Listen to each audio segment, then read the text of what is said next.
여러분들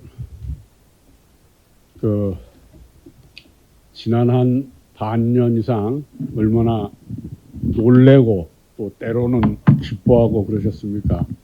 근데 요즘 방금 진행되고 있는 또 대통령 선거 때문에 정말 애를 끌고 계실 거예요. 뭐 광주 이 호남 쪽에서야 뭐 이미 다 마음들을 정한 대로 그렇게 낙승을 하겠지만 다른 곳은 어떨까? 뭐 그렇게 걱정들 하고 계실 줄 압니다. 그런데 저는 이틀 전인가요?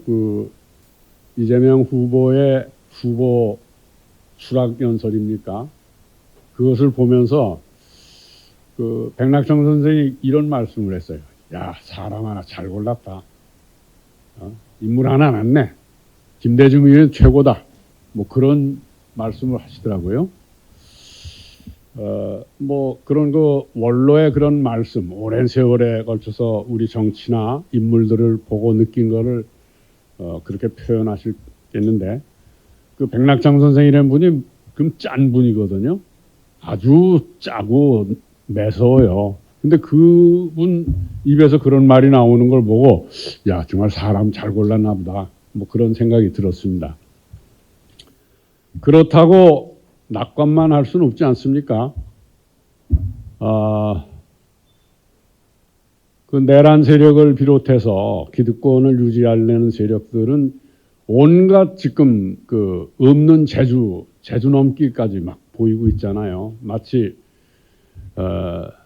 긴데 아닌 것처럼 이렇게 보이려고 모든 걸 좀 짜내고 있으면서 국힘당 안에 경선, 그리고 무소속인 것 같이 하면서 그 사람들하고 또 경선을 또 벌리고 이렇게 해가는데, 이쪽은 이미 방송국으로 얘기하면 모노드라마네요. 한 사람 얼마나 잘하느냐에 지금 의존하는 걸로 돼 있어서 나중에 좀 저기 지루함을 느끼면 어떡하나 그런 걱정도 좀 들고, 그래서 머리들을 짜내면서 뭐 유권자 운동 같은 걸로 지금 그걸 메워볼까 그렇게 생각들을 하고 있습니다.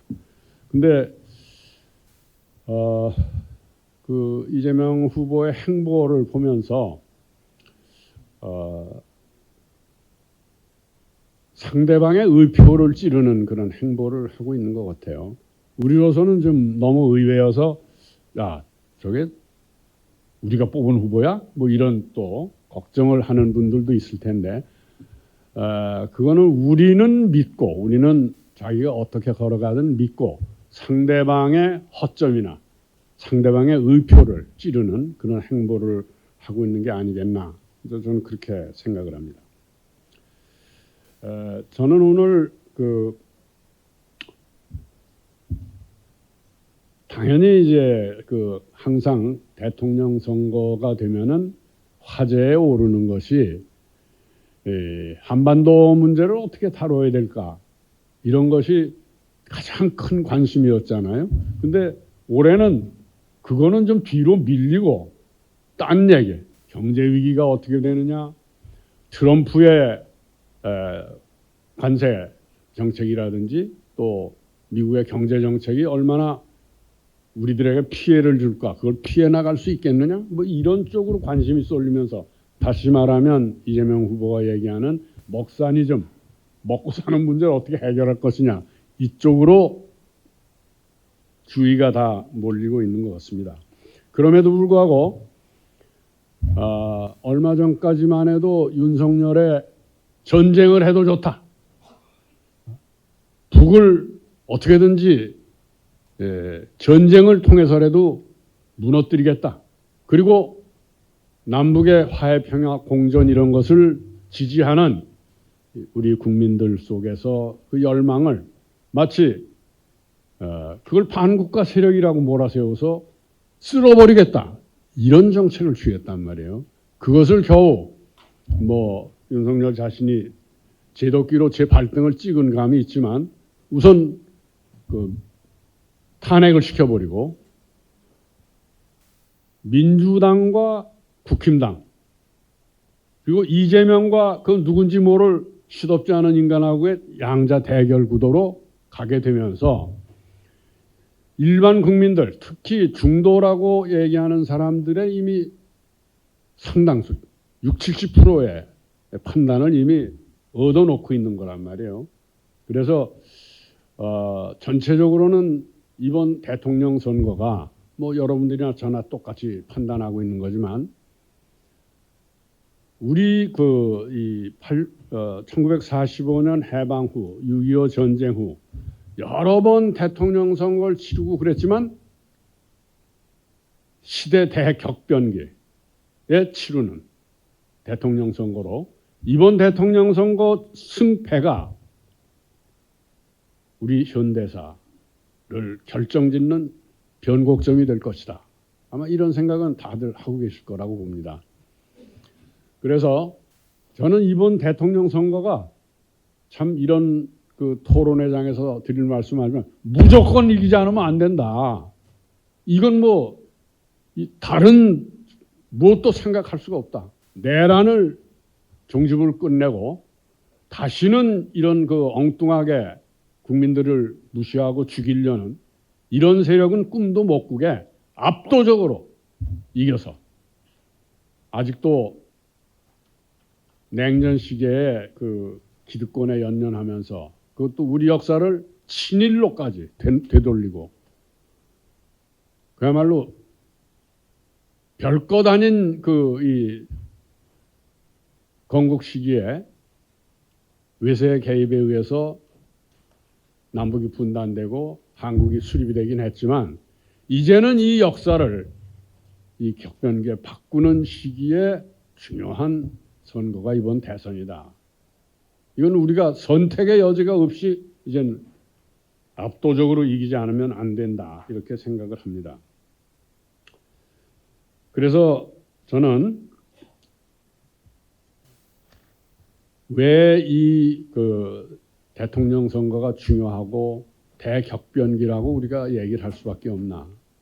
그거의 원인에 대해서 좀 잠깐 말씀드리겠습니다. 80년 광주 항쟁, 광주 민주대항쟁을 겪으면서 우리는 마음속으로 이렇게 결심을 했겠죠. 어디 듣는 분들은. 외세에 의해서 우리가 민주주의를 선택할 수가 없고 또 그들이 군사 지휘권을 보유함으로써 그들의 명령으로 우리가 대한민국 군대라고 아들들을 딸들을 군대 봤는데 그 사람들이 살육에 동원되는 이런 역사를 다시 반복해서는 안 되겠다는 것을 80년 광주항쟁을 통해서 가슴에 못이 박히도록 다짐했을 거예요. 그때 당시부터 운동을 하고 있었거나 그때부터 운동을 시작한 사람들은 이건 안 되겠구나. 이렇게 군사 자주권이 없는 나라, 민주주의를 마음대로 할 수 없는 이런 나라, 이걸 우리가 더 이상 두고 볼 수 있겠느냐. 뭐 이런 것이 광주항쟁이 우리에게 준 역사적 깨우침이라고 생각해요. 뭐 더구나 이 광주에 계신 여러분들이 더 말할 것도 없죠. 그런데 80년대 초반에 우리 그 민주화운동 진영이 애를 썼음에도 불구하고 그때는 87년 대선을 졌습니다. 그때 아마 수많은 젊은이들이 그것을 이기지 못해서 분신 자살하고 이런 일들을 겪었어요. 그리고 90년대 들어서면서 우리 역사에 이제 전환이 오기 시작했는데 그 1980년에 광주 항쟁에서 우리가 아주 절실히 깨달았던 것, 그것을 한반도 평화를 향해서 움직인 첫걸음이 여러분들 다 기억하시잖아요. 1989년 4월 2일 문익환 목사 정경모 선생이 북에 가서 김일성 주석과 회담을 하고 그 민간인하고 그 주석이 회담을 해서 공동성명을 낼 수 없으니까 그때 조평통 허담 위원장하고 이쪽에 전민년 상임고문 문익환 목사하고 공동성명을 낸 거 아니에요? 그게 4.2 공동성명입니다. 얼마 전에 그게 35주년이었어요. 올해 4월 2일 날. 모란공원에 가서 참배를 했습니다만 그때 확인이 된 게 아마 여러분들 다시 한번 찾아보세요. 7.4 남북공동성명에 김일성 주석과 박정희가 합의했던 원칙. 자주, 평화통일, 민족 대단결. 이 세 가지 원칙이에요. 7.4 남북공동성명.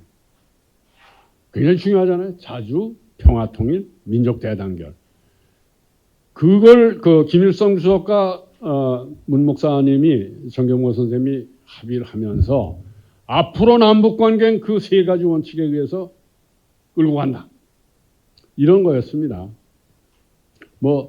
그때 72년에 7.4 공동성명이 나왔을 때 그때 우리 국내 상황은 여러분들께 제가 긴 말씀 드리지 않겠어요. 72년 7월 4일 날 그 성명을 내고 석 달 뒤에 뭐가 있었습니까?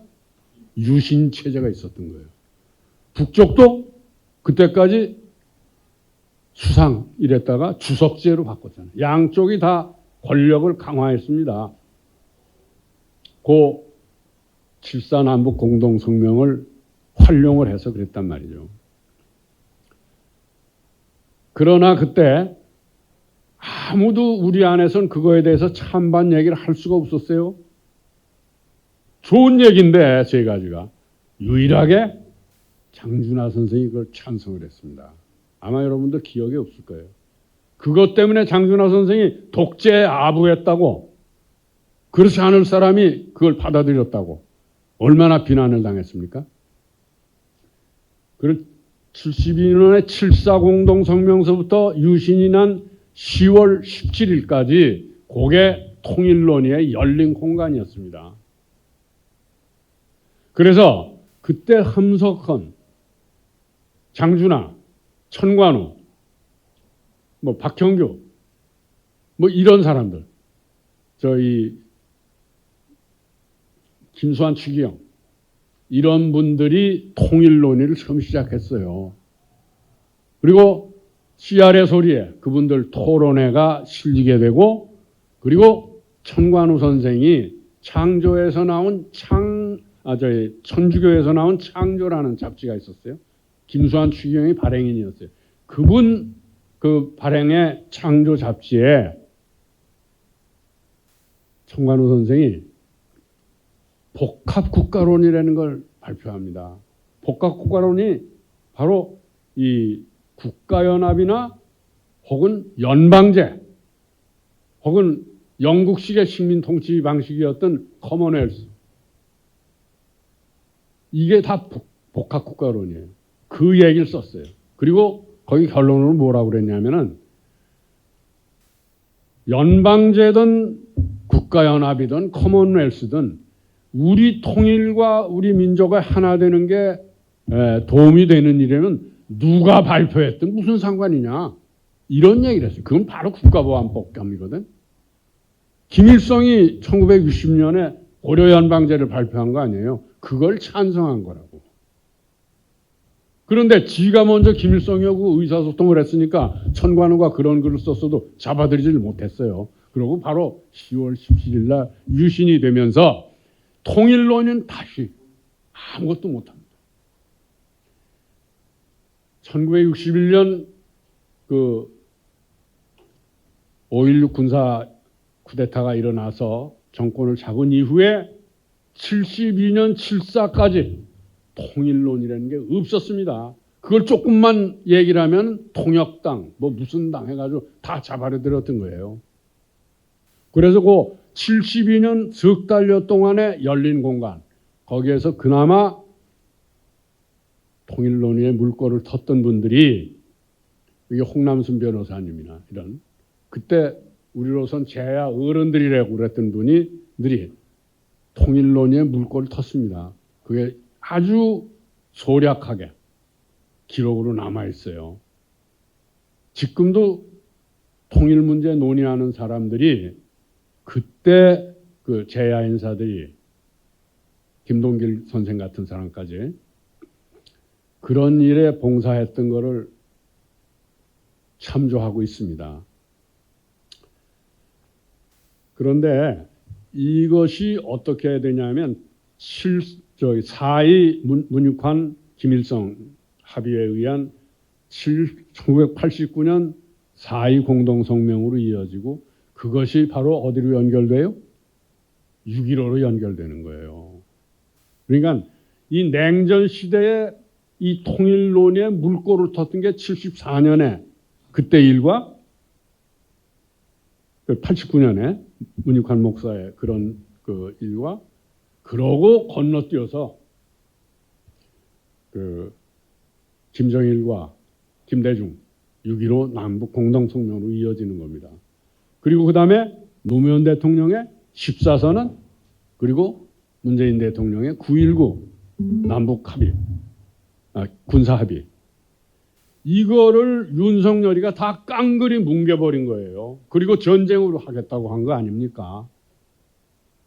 그나마 이 냉전, 탈냉전 시대를 겪으면서 만들어왔던 우리의 소중한 남북 간의 어려운 합의죠. 이런 걸 깡그리 뭉개버리려고 그런 거예요. 그리고 일본하고 뉴라이트라는 걸 통해서 친일 역사로 우리 역사를 변조해버리려고 그런 거예요. 단순히 12.3 개헌만이 문제가 아니라 우리가 그동안 어려운 독재 속에서도 만들어왔던 민주적인 거 그리고 남북 합의 이런 거를 다 뭉개버린 거예요. 그게 그 북쪽으로서는 대단히 겁나는 일이었죠. 왜냐하면 여긴 미군이 있고 또 군사력으로 보면 저쪽에 핵무장을 했다고 그러지만 군사력에서도 10대 1 이상의 차이가 납니다. 남북 사이에. 군사력 차이가 그렇단 말이에요. 그래서 여기서 마음 놓고 드론을 띄워서 평양에다가 삐라 뿌리고 그랬어요. 그래도 북쪽에서 반응을 안 보인 겁니다. 겨우 이쪽에서 삐라 날리고 그런 거에 대해서 오물풍선 날려온 것 정도였어요. 반응이. 저는 이번 이 사태 과정에 윤석열의 그런 도발이나 전쟁 도발 이런 거에 대해서 북쪽이 엄청나게 자제를 하고 그랬다고 봅니다. 그런 거는 뭐 북은 경제적으로도 굉장히 어렵고 또 우크라이나에 그렇게 개입을 하고 그런 속에서 여기서 어떤 일이 벌어지는 것이 자기들에게는 너무 부담이 된다라고 판단을 했을 거라고 보고 자제를 한 거로 봅니다. 그런데 윤석열이 제도끼로 제 발등을 찍듯이 12.3 계엄령을 내렸죠. 그것이 아마 광주에 계신 여러분들도 많이 참여를 하고 그러셔서 한꺼번에 그 계엄령을 무효화시키고 해제 결의를 이제 국회에서 하고 전국에서 한꺼번에 뭐 수십만이 이렇게 막 몰려서 빛의 혁명이라고 얘기도 하지만 그런 일이 벌어지면서 아마 세계인이 우리를 좀 다시 봤을 것 같아요.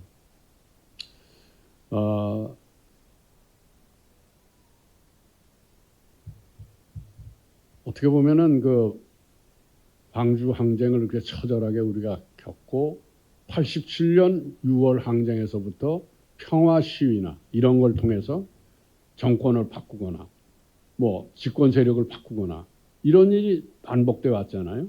87년 그리고 촛불 시위나 87년 6월 항쟁도 그렇고. 근데 요즘 어떻습니까? 세계 미국이나 유럽의 뭐 민주 선진국이라는 나라들에서 극우 세력이 막 나타나서 그들이 정권을 잡거나 정권을 위협하는 이런 일들이 벌어지고 있잖아요. 근데 반대로 이 한국이라는 나라에서는 총칼을 들고 장갑차로 밀고 오는 사람들을 총뿌리를 막 여성들이 붙잡고 흔들지를 않나. 장갑차 앞에 사람들이 서서 막 그 거꾸로 떠밀질 않나. 저 도대체 한국이라는 사람들은 어떤 사람들이야? 경외의 눈초리로 바라보기 시작했어요. 독재를 하거나 부정부패를 하는 걸 용납을 안 하고 그걸 뒤집어서 대통령 갈아버리거나 감옥에 보내고 이것을 식은 죽 먹듯 한단 말이에요. 그 미국 같은 나라에서도 저 인종주의를 앞세우고 그냥 그 중산층이 무너지는데도 그런 거 안 개의치 않고 막 외국의 군사비 같은 걸 내서 군비를 강화하고 저희 국민들 헐벗게 만들고 청년들이 완전히 절망을 해서 마약 중독으로 뉴욕이나 샌프란시스코나 그 피츠버그나 필라델피아 이런 큰 대도시 중앙 번화가가 완전히 마약 중독자들이나 노숙자들이 점거를 해가지고 거기는 꽤 큰 상점이나 이런 걸 약탈해버리고 다 그러잖아요. 여러분 광주에 우리 그 80년 광주 항쟁 때 완전히 민주화 운동을 바라는 시민들과 학생들과 이게 한 덩어리가 돼서 무슨 약탈이 있었어요. 상점을 약탈한 게 있었습니까? 누굴 뭐 총으로 쏴준 게 있습니까? 없잖아요. 이번에도 보세요. 우리 광주나 서울을 비롯해서 대도시에서 그렇게 수많은 사람들이 밤새워서 시위를 하고 누구 약탈당하거나 뭐 부쉈다는 얘기 들어봤습니까? 없어요. 지금 그 극우 세력이 날뛰는 미국이나 유럽 선진국이나 이런 나라들에서 시위가 또 일어났다면 그냥 막 부수고 약탈하고 이런 일들이 벌어지잖아요.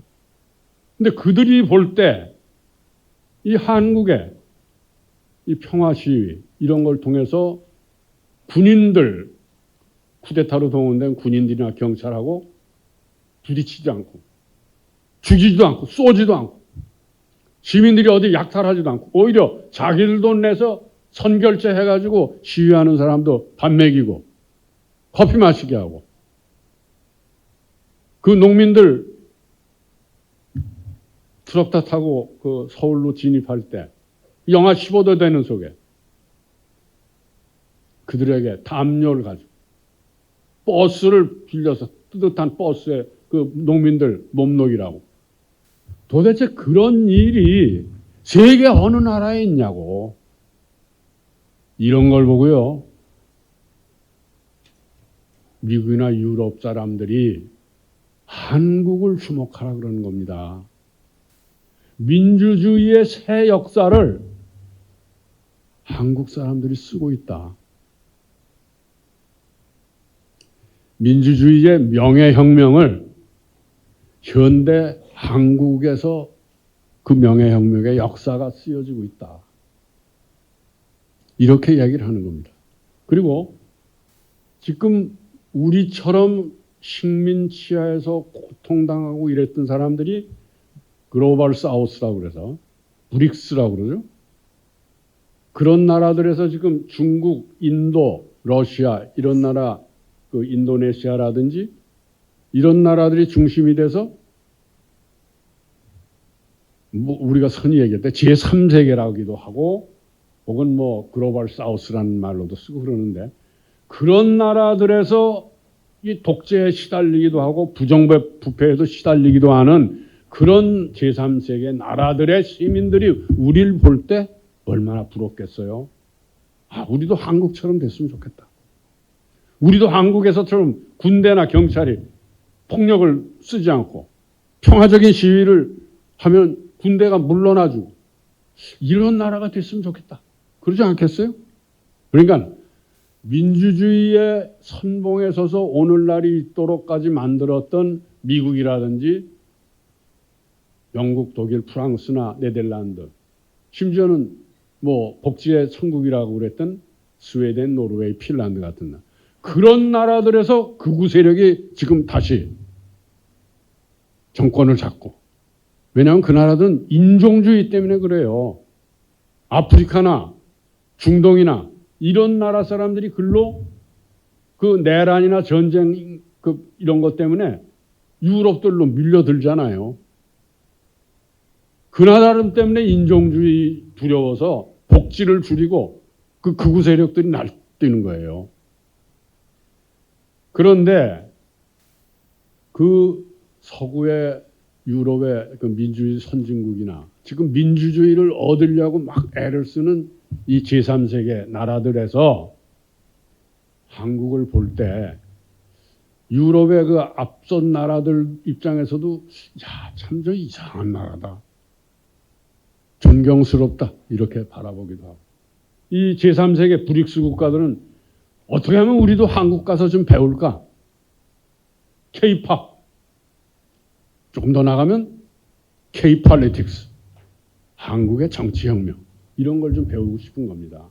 이럴 정도로 윤석열 같은 인간들은 죽었다 깨내도 우리의 그런 자존감이나 우리가 우리를 볼 줄 아는 자존감 이런 건 갖질 못한 인간들이고, 이제 우리가 정권도 평화롭게 바꾸고 경제 위기도 보란 듯이 잘 넘기고 이래서 이번에 정권을 바꾸고 그 정권이 지금 조금 그 내란이 지금도 계속되고 하니까 그쪽으로 국민들 눈이 쏠리지 않고 우리도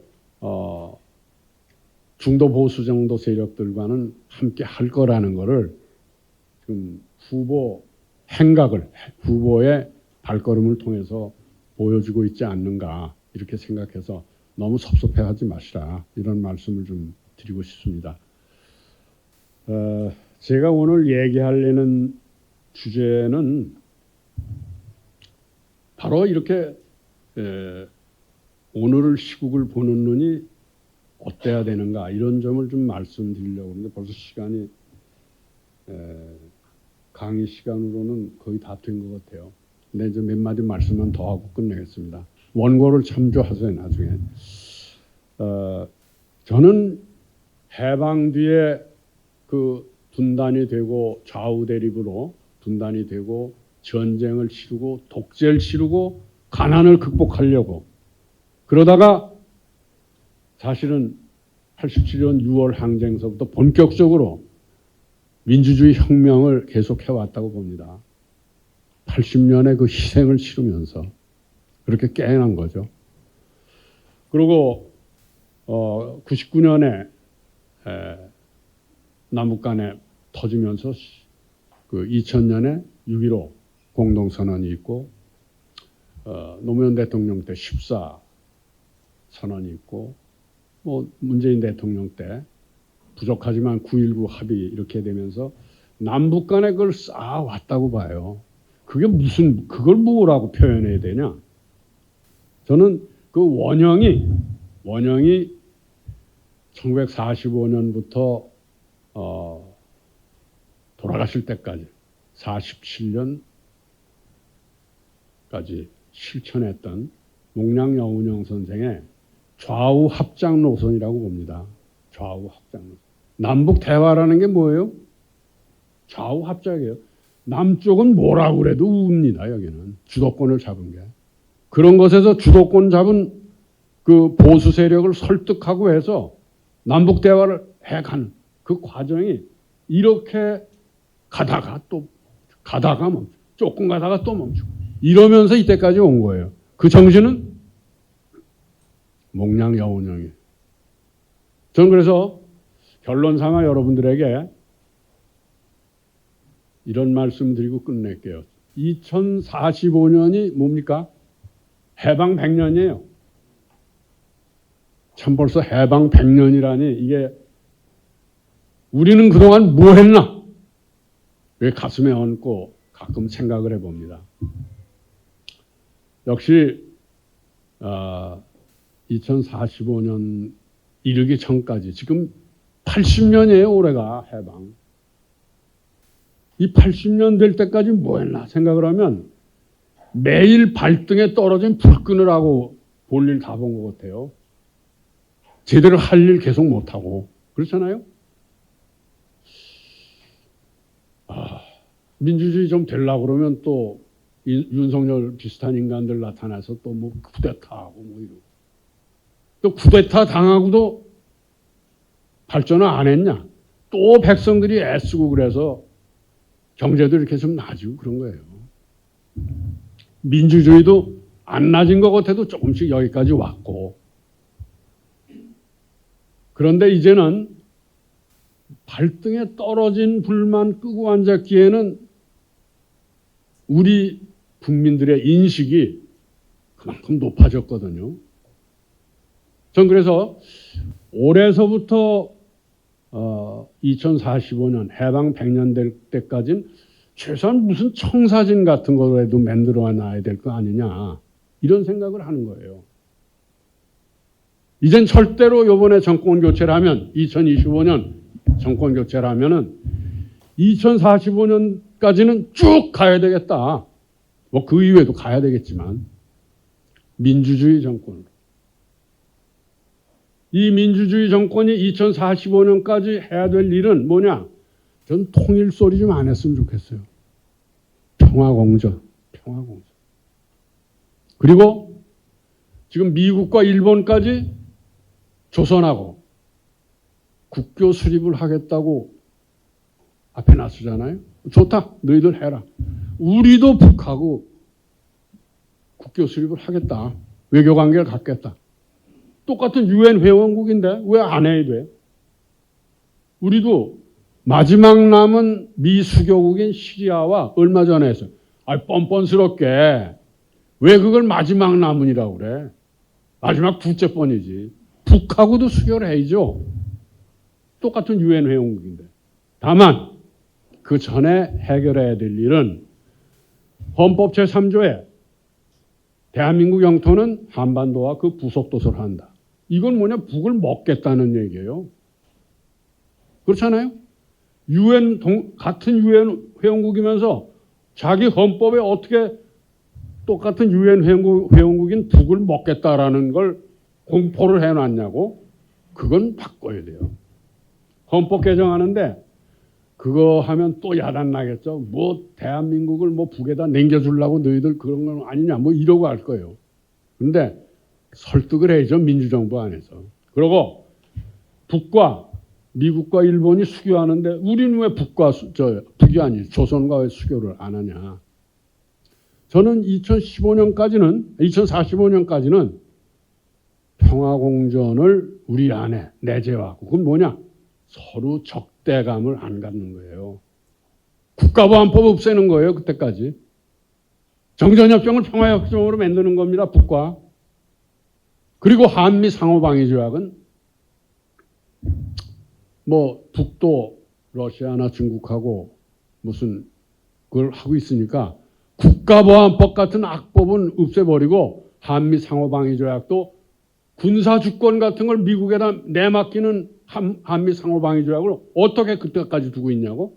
그런 거는 평화공존을 하려면 바꿔야죠. 이렇게 몇 가지 말씀을 드리면서 2045년까지는 우리가 북쪽과 국교 수립을 해야 되겠다. 국교 수립을 한다는 건 평화공존을 완결하는 겁니다.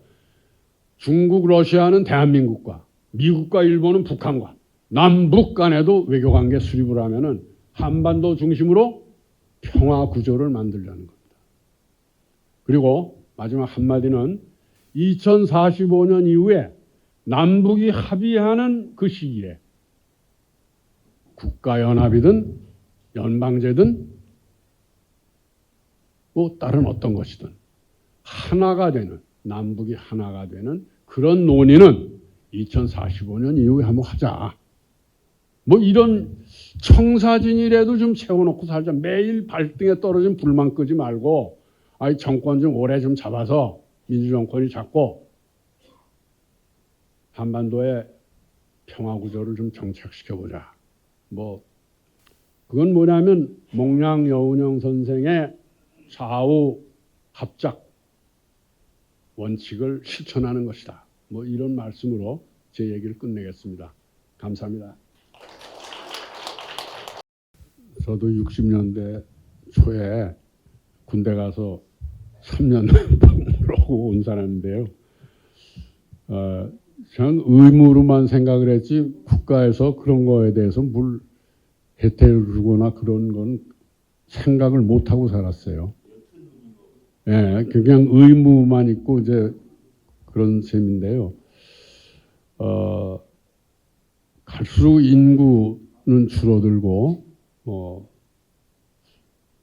군 자원을 이렇게 국가에서 확보하는 것도 점점 어려워지는 것 같습니다. 그래서 지금은 징병제보다는 차츰 모병제로 정책이 옮겨가야 된다라고 얘기를 하고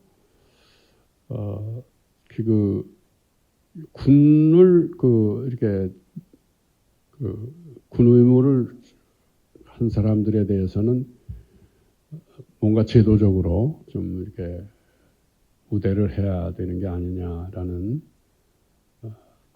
논의도 많이 나오는 것 같아요.